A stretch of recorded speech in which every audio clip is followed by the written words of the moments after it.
In an unprecedented economic blow to rural America, China's sudden ban on importing U.S. hardwood logs has triggered catastrophic ripple effects through communities that rely heavily on logging. Announced abruptly on March 4, 2025, the import freeze appears to be China's strategic response to recent U.S. tariffs, effectively weaponizing trade to destabilize American industries.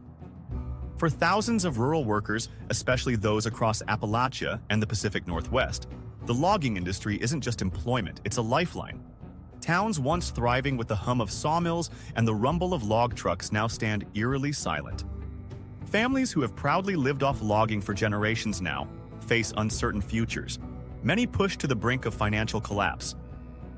"We feel completely and utterly ignored," says Jack Thompson, a logging business owner from rural West Virginia.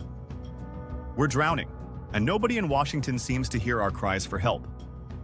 Historically, China has been the top global buyer of American hardwood, annually purchasing billions of dollars in raw logs. This reliance formed a profitable relationship, particularly benefiting rural areas. But overnight, the Chinese market evaporated, leaving loggers, truck drivers, and exporters stranded with mountains of harvested timber they cannot sell. The trucking companies are falling too.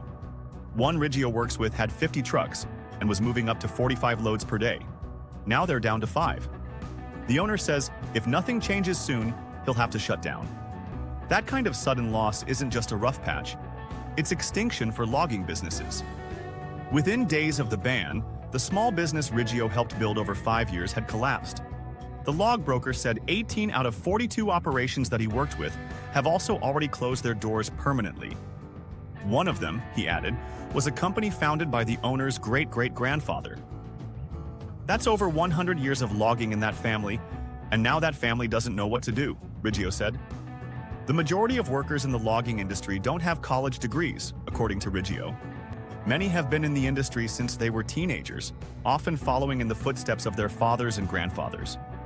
In Oregon, Robert Hicks, whose family has owned a logging firm since the 1950s, watched helplessly as his business plummeted. "Last year, our company thrived. Today, we've laid off 90% of our employees," Hicks laments. His story echoes countless others across logging-dependent communities, where unemployment rates have surged drastically since the ban. Tragically, this crisis has escalated beyond mere financial hardship. The emotional toll is devastating. Reports from community health organizations indicate alarming rises in mental health issues, including depression and suicide, directly linked to the economic catastrophe. Sally Thompson, a counselor from rural Kentucky, emphasizes the urgent nature of this hidden crisis. Families are losing everything, and there's very little psychological support available in these remote regions. Critically, industry leaders accuse trade associations and government agencies of a slow and inadequate response. While politicians debate trade policies, rural Americans continue suffering. Tom Riley, president of a small trucking company in Pennsylvania, says, "We've been sacrificed on the altar of trade wars. Our elected officials shake their fists at China, but we're the ones who pay the price." Local governments in these affected regions lack resources to manage such extensive economic shocks. Counties are reporting significant drops in tax revenue, compounding the difficulties of maintaining public services. School districts in logging-dependent towns face severe budget cuts, forcing closures and layoffs among educators and support staff. Amid this crisis, some loggers have tried shifting to domestic markets. However, the scale of the American market simply cannot absorb the volume previously destined for export. Additionally, transitioning to new industries remains nearly impossible for loggers deeply specialized in hardwood logging, further amplifying the crisis. The logging industry calls for immediate governmental intervention, including emergency financial aid, mental health support, and aggressive trade negotiations to reopen or replace lost markets. Industry experts advocate diversifying trade relationships beyond China to protect against similar future vulnerabilities. Representative Emily Carson, a congressional leader from West Virginia, expressed urgency in addressing the crisis. "This isn't just about logging. It's about preserving entire communities." Washington needs to wake up to the severity of this issue immediately. This economic catastrophe reveals a stark reality.